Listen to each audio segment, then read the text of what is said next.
Bonjour et bienvenue à la Bible expliquée simplement. Depuis plus de 2000 ans, aucun homme n'a autant marqué l'histoire que Jésus de Nazareth. Son nom est connu partout dans le monde. Des hôpitaux, des écoles et des œuvres humanitaires portent son nom. Des millions de personnes sont prêtes à souffrir et parfois même à mourir parce qu'elles croient en lui. Mais une question demeure. Qui était-il réellement? Était-il simplement un grand enseignant, un prophète exceptionnel, un homme de paix, ou était-il vraiment Dieu venu parmi les hommes? Cette question n'est pas réservée aux théologiens, parce que si Jésus n'est qu'un homme, alors le christianisme repose sur une erreur monumentale. Mais s'il est réellement Dieu, alors sa venue sur la terre change complètement notre compréhension de Dieu, du salut et de notre destinée. Aujourd'hui, je ne te demande pas de croire aveuglement. Je t'invite simplement à faire ce que ferait un enquêteur, c'est-à-dire examiner les preuves. Alors, ouvrons simplement la Bible. Notre enquête commence à Jérusalem. La ville est remplie de pèlerins venus célébrer une grande fête. Les chefs religieux observent attentivement Jésus depuis plusieurs mois. Plus il enseigne, plus les foules grandissent. Plus il accomplit de miracles, plus l'opposition se durcit. Puis survient un échange qui va tout faire basculer. Au cours d'une discussion, Jésus prononce ces mots. Il dit « Avant qu'Abraham soit, je suis ». À peine cette phrase est-elle terminée que plusieurs hommes amassent des pierres pour le lapider. Pourquoi une réaction aussi violente?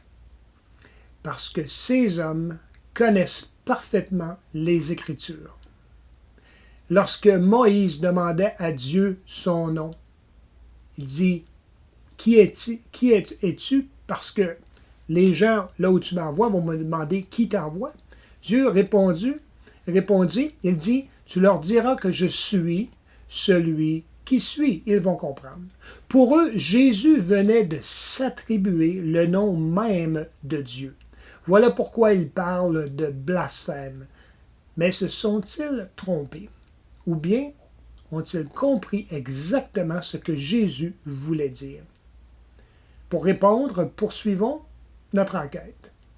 Jean, l'un des apôtres, aussi témoin, un des témoins les plus proches de Jésus, commence son évangile d'une manière surprenante. Évangile de Jean, premier chapitre, premier verset. Il n'évoque ni Bethléem, ni la naissance de Jésus. Jean remonte avant même la création. Il dit « Au commencement était la parole. La parole était avec Dieu, et la parole était Dieu. » Puis il ajoute quelques versets plus loin « La parole a été faite chair, et elle a habité parmi nous. » Alors pour Jean, Jésus n'est donc pas devenu Dieu. Pour Jean, Jésus est Dieu, venu vivre parmi les hommes. Mais certains pourront répondre, c'est peut-être ce que Jean croyait. Jésus lui-même a-t-il vraiment affirmé une telle chose, qu'il était Dieu? Écoutons ses propres paroles. Un jour, Jésus déclare, « Moi et le Père, parlant de Dieu le Père, nous sommes un. » Encore une fois, les pierres apparaissent. Cette fois, ses adversaires expliquent eux-mêmes leur réaction. Ils lui disent, « Toi, Jésus, qui es un homme, tu te fais Dieu. » Remarquons un détail essentiel. Ce ne sont pas ses disciples qui interprètent ces paroles, ce sont ses ennemis. Autrement dit, ceux qui cherchent à le condamner comprennent eux aussi que Jésus revendique une identité unique, celle d'être Dieu. Les paroles sont importantes, mais les actes le sont encore davantage. Dans toute la Bible, l'adoration appartient uniquement à Dieu. Les anges refusent qu'on les adore. Les apôtres refusent qu'on les adore. Pourtant, Jésus accepte l'adoration. Après avoir calmé la tempête, les disciples se prosternent devant lui. Après sa résurrection, Thomas, l'un des disciples, tombe à ses pieds et déclare « Mon Seigneur et mon Dieu ». Et Jésus ne le reprend pas. Il accueille cette confession. Si Jésus n'était pas Dieu, il aurait dû corriger Thomas immédiatement. Au contraire, il confirme sa foi. Un autre épisode mérite notre attention. 4 hommes amènent leur ami paralysé jusqu'à Jésus. La foule est tellement nombreuse qu'ils ont dû ouvrir le toit de la maison pour descendre le malade devant lui.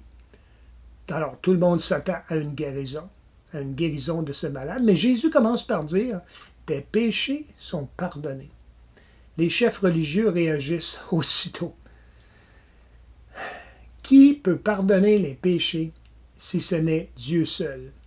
Ils ont raison sur un point. Le péché est une offense envers Dieu. L'autorité de pardonner appartient donc à Dieu. Si quelqu'un vous offense, qui peut pardonner l'autre? La personne qui a été offensée.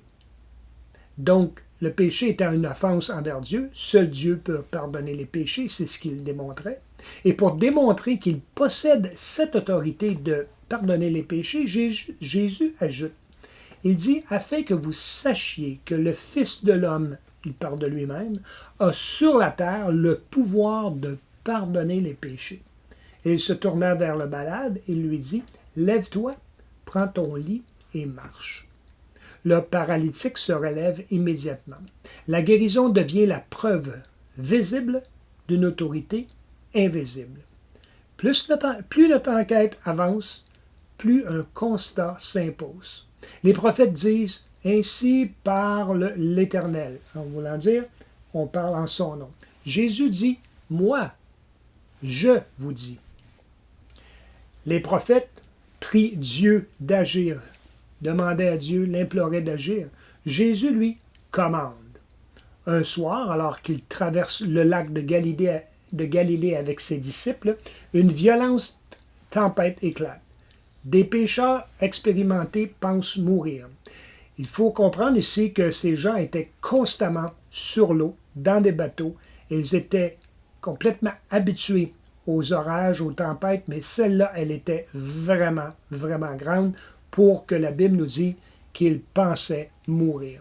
Jésus se lève, simplement, et il dit « Silence, tais-toi ». Le vent cesse. Les vagues s'apaisent. Un grand calme revient. Imaginez-vous les disciples. Ils restèrent stupéfaits. Puis ils se posent une question extraordinaire à ce moment-là. Ils disent, qui est donc celui-ci à qui même le vent et la mer obéissent?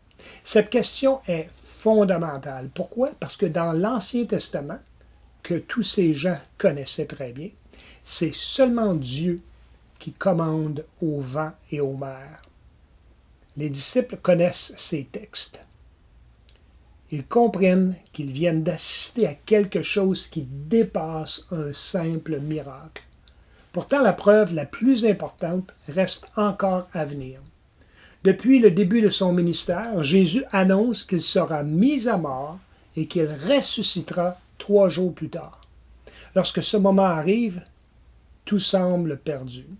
Jésus est arrêté, jugé, flagellé, crucifié, mis au tombeau. Ses disciples, pendant ce temps-là, prennent la fuite. Pierre même le renie. Les autres se cachent derrière des portes verrouillées.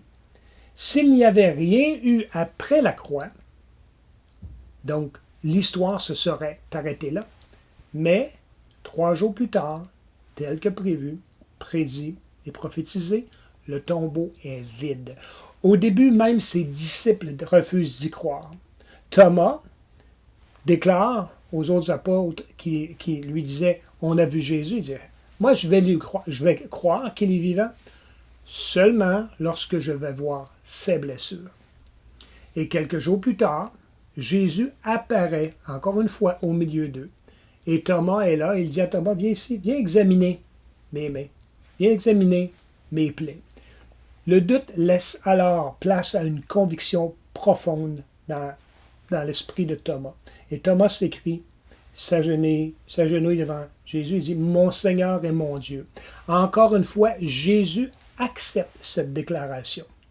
Les évangiles rapportent plusieurs apparitions de Jésus-Christ ressuscité. L'apôtre Paul rappellera même qu'il est apparu à plus de 500 personnes à la fois. Mais il existe une autre preuve, souvent oubliée, la transformation des disciples. Quelques semaines auparavant, ils vivaient dans la peur, vous vous souvenez? Puis soudainement, ils annoncent publiquement que Jésus est vivant. Ils sont arrêtés, menacés, emprisonnés, battus. Pourtant, ça ne les arrête pas. Ils continuent de proclamer le même message. Pourquoi? Parce qu'ils sont convaincus d'avoir vu Jésus vivant. Voilà pourquoi la résurrection de Jésus devient le cœur de leur prédication. L'apôtre Paul écrira « Si Jésus-Christ n'est pas ressuscité, votre foi est vaine. » Autrement dit, tout repose sur cet événement de la résurrection de Jésus. À ce stade de notre enquête, les preuves commencent à former un ensemble cohérent. Jean affirme, l'apôtre Jean, que Jésus est Dieu. Jésus prononce des paroles que ses contemporains comprennent comme une affirmation de sa divinité. Jésus accepte l'adoration, il pardonne les péchés, il commande à la nature, il annonce sa résurrection, puis ses disciples témoignent qu'ils l'ont vu vivant après sa mort. Reste une dernière question. Pourquoi était-il nécessaire que Jésus soit Dieu? Parce que le problème de l'humanité est plus profond qu'un manque de religion. La Bible affirme que tous les êtres humains ont péché. Aucun de nous ne peut effacer son propre passé. Aucune bonne œuvre ne peut annuler une faute déjà commise. Il fallait donc qu'un sauveur parfaitement saint, S-A-I-N-T, prenne notre place. Voilà pourquoi la croix est si importante. Jésus n'est pas venu seulement pour enseigner, il est venu pour donner sa vie en notre nom, pour le pardon de nos péchés. Sur la croix, il porte le jugement que nous méritions afin de nous offrir gratuitement, voyez-vous, le pardon et la réconciliation avec Dieu. Si Jésus n'est qu'un homme, alors sa mort est celle d'un martyr courageux. Mais s'il est réellement Dieu fait homme, alors la croix devient le plus grand acte d'amour de toute l'histoire. Nous arrivons maintenant au terme de notre enquête. Tu n'es peut-être pas convaincu de tout, peut-être as-tu encore des questions, et c'est normal. Mais une chose est certaine, Jésus n'a jamais laissé la possibilité de le considérer simplement comme un bon maître. Ses paroles, ses actes, sa mort et sa résurrection obligent chacun de nous à prendre position. Alors, qui est réellement Jésus? La Bible donne sa réponse. Maintenant, à toi d'examiner les preuves et de décider ce que tu feras de cette personne unique qui continue encore aujourd'hui à transformer des vies partout dans le monde. La question qui s'impose, personnelle, pour toi, qui est Jésus? Un simple homme? Une grande figure de l'histoire? Ou le Dieu vivant? Pense-y une seconde. Parce que la réponse change absolument tout.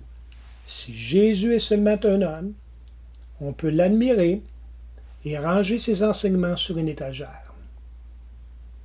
Mais s'il est Dieu, alors on doit lui répondre. Prenons le temps d'analyser froidement ce que la Bible affirme textuellement.